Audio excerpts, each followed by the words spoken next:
So hi guys! Welcome and welcome back to my channel. So for this video, ang gagawin natin ay mag-haul tayo ng mga pinamili natin sa Vietnam and Cambodia. So first, may mga lalagyanan ako ng baunan. Okay, so this is for Anika and this is for me. Okay, sa Cambodia ko to nabili for $1.10.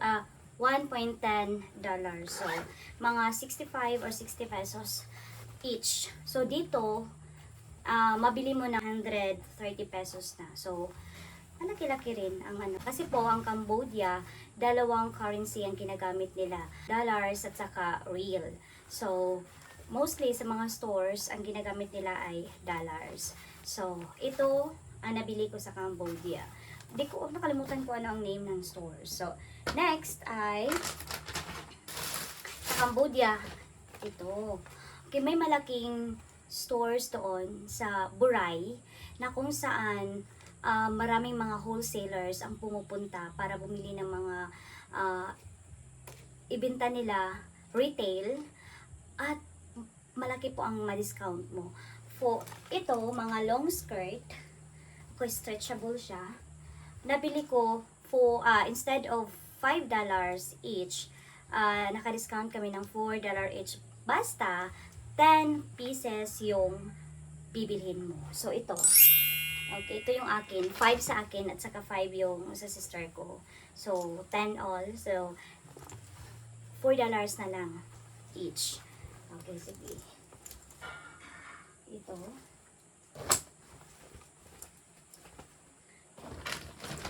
Ang isa ay nagamit ko na sa Vietnam. At saka ito. So, next ay pumunta kami sa mall. Nakalimutan ko ano ang name ng mall.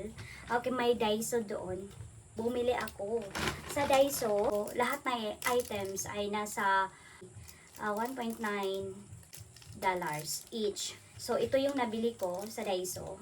Brush, panlinis. Tsaka, lalagyanan ng sponge. Mga walang kwenta. At saka itong pouch. Okay, magamit ko ito. Lagyan ng mga charger sa bag ko. At kung ano pang anik-anik. Okay, at ito ay nasa $0.25. Kumbaga nasa 30 pesos ito. Okay, ganda. Okay, next ay itong mga hair clip. Nasa $1.10. Okay, same sa binilhan ko nito. Okay, ito na siya, $1.10. Nasa 65 pesos. Okay, ito. At saka, ito. And then, mga perfumes. Maraming perfumes doon. At mabili mo lang ng nasa $1.10. Para makita niyo ang loob.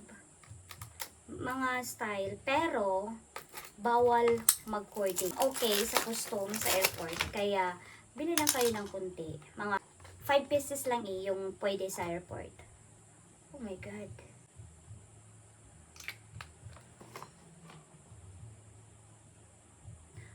Okay, ito yon yung packaging. At ito yung sa loob.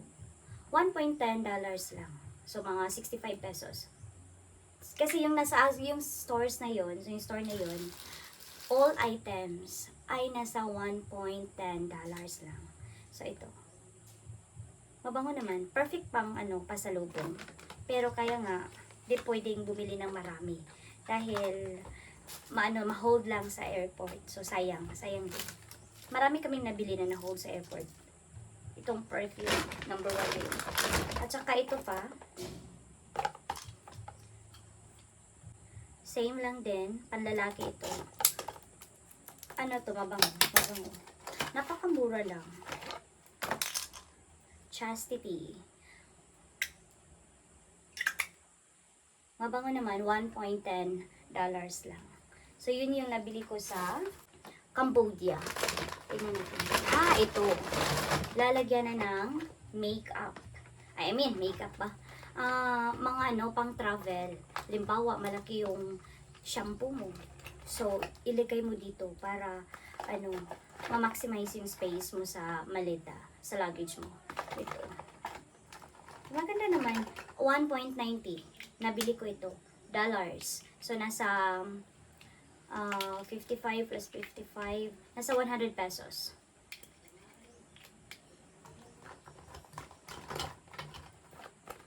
Nabili ko ang ito. Isang pouch na. Nasa 0.25 pesos. So, mga 30 pesos. I mean, 0.25 dollars. Nasa 30 pesos each. At saka ito, may mirror na ako para sa school. Para sa table ng classroom ko. Ito. O, diba? Parang quality yung ano niya. Ang ganda. So, nasa ano din? 1.10, 65 pesos. Dollars. 1.10 dollars. So, 65 pesos.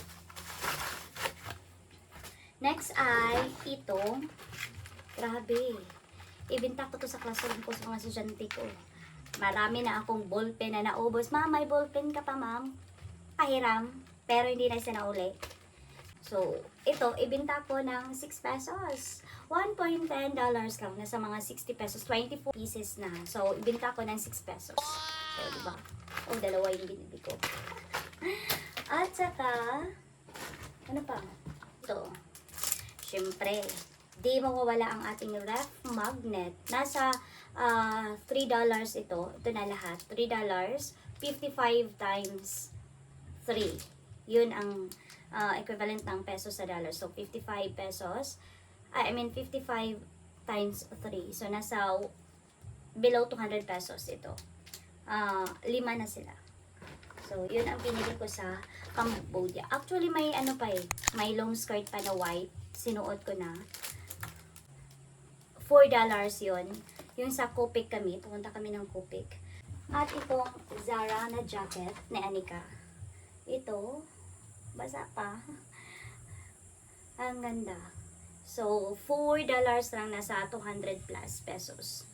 Yun yung mga nabili ko. At saka ito pang blouse. Wait. Itong blouse na to, nasa, basa pa. Nilaban ng asawa ko kahapon. Ito. $1. 55 pesos ito. Sa ano ko nabili?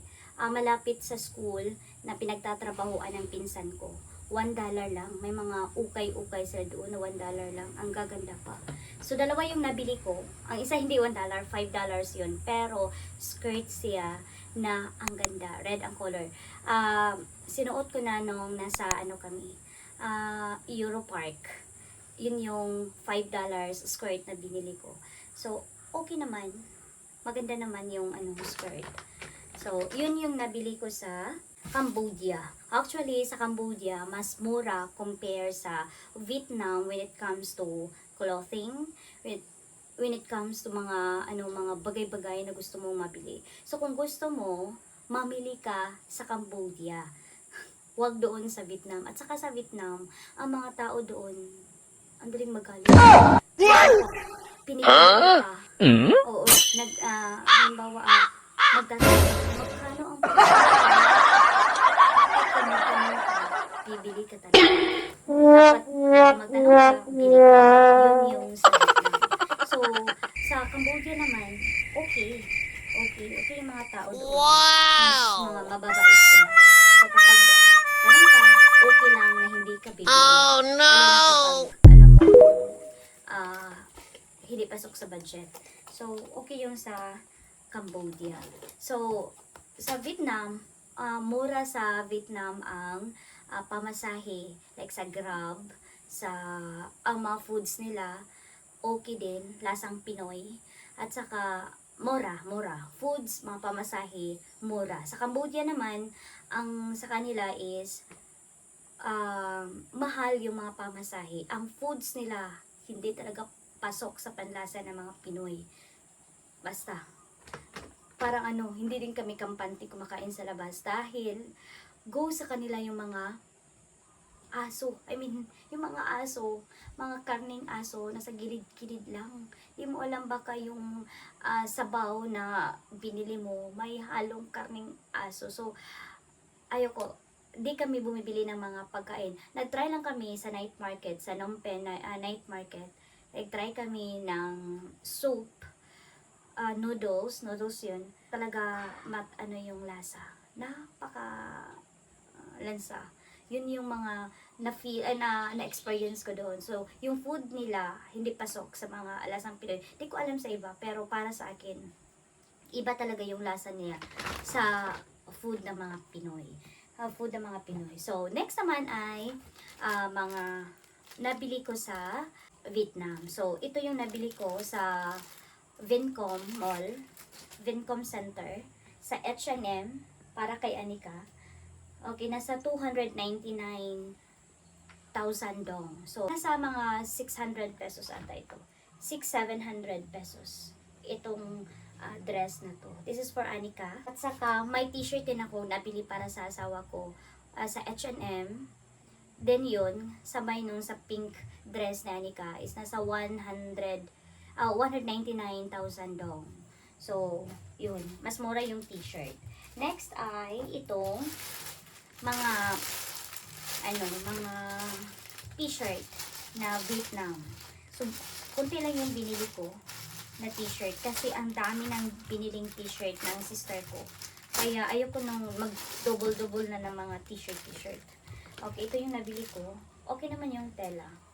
Ang puti niya. Puti yung binili ko kasi mas maganda yung puti. Okay, Vietnam. Yan lang yung design. Hindi ko alam kung para sa akin ba to or ibibigay ko. Not sure pa ako. Kasi mostly nito ay mga pasalubong ko sa mga kaibigan ko at sa mother-in-law ko. Actually, may naibigay na akong bag sa mother-in-law ko. Katulad nito. Pero mas maliit yun. Okay, may tatak na Vietnam. At saka, ang ganda nito kasi may zipper. At may pocket pa sa loob. So, maganda. Nasa ano lang, 80,000 dong. Kaya nga, ang binili ko ng mga ganito, binili ko na lang ng bag ko. Ng mga bag. Mas siguro, mas functional ito compare sa yung mga t-shirt. Okay naman yung t-shirt, pero mas nagagandahan ako sa bag compare sa t-shirt. Okay, next ay ito mga ganito. Ang iba ay binigay ko na. Sa mas mahal ang mga ref magnet nila compare doon sa Cambodia. May binili rin akong para sa principal ko kasi yes naman siya sa mga mga gala ko.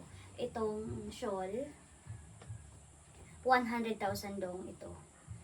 Okay naman yung tela. Okay naman yung design. Dalawa ang binili ko, ang isa ay para sa mama ko doon sa Bohol. So pinadala ko na sa sister ko. Okay, mga ganito 30,000 dong each. So nasa 65 pesos each ito. Ganito, pang pasalubong ko. Tsaka free ito pangaypay ko dahil marami-rami akong nabili sa store na yun. So, may free fan ako. At saka ito is nasa 80,000 dong. Wala lang, para may remembrance ako sa Vietnam. Feeling ko lalagyan ito ng lalagyan na ng cup, mainit na cup na may kape dito, ilagay mo para sa share. Diba? At saka kape.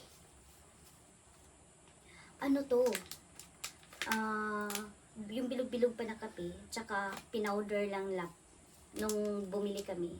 Fresh, parang fresh talaga. Hazelnut coffee. Ito, mabango siya dahil hazelnut. Yung may isa is coconut oil coffee.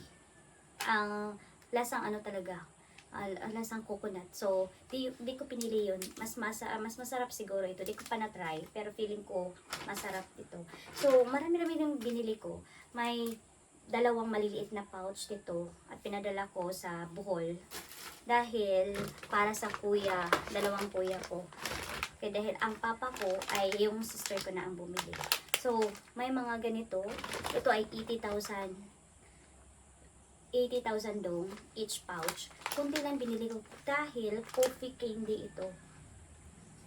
Para hindi ka antukin sa klase mo. Bigay ko to sa mga kasamahan ko sa school. Okay, may mga ganito pa. Iba, ano na, binigay ko na sa mga kaibigan ko. Okay, ito mga ref magnet din. Same price sa nito. Mahal. Kasi mahal. At saka, okay, mga ganito, 30,000 dong. At ito naman, may Watson doon. Kaya, syempre, pasok tayo. Kaya wala tayong pera. Bumili ako ng Acne's Scar Care. So, di ko pa na-try. Tingnan natin kung mawawala pa itong mga scars natin sa face. At ito naman, pang blemish clear. Ito ay cream. Ito naman ay gel. Okay, ito. So, let's try kung okay sa mukha po. Pero, kapag okay, paano tayo bibili ulit? Dahil, I don't know kung meron ba ito sa Watson dito sa Pilipinas. So, yun yung mga nabili ko. May mga hat pa na tag 30 pesos lang. Marami-rami ring binili yung pinsan ko para pasalubong dito sa Pilipinas. Pero, di ko na nakita, maybe nalabhan na. Yun lang yung mga nabili ko sa Vietnam at sa Cambodia. Ang iba ay nasa Bohol na kasi ako uuwi ng Camotes at yung sister ko ay uuwi ng Bohol. So mga pasalubong ko sa Bohol ay pinadala ko na sa kanya. So that's why yun lang yung mga nandito. At saka ito pa pala.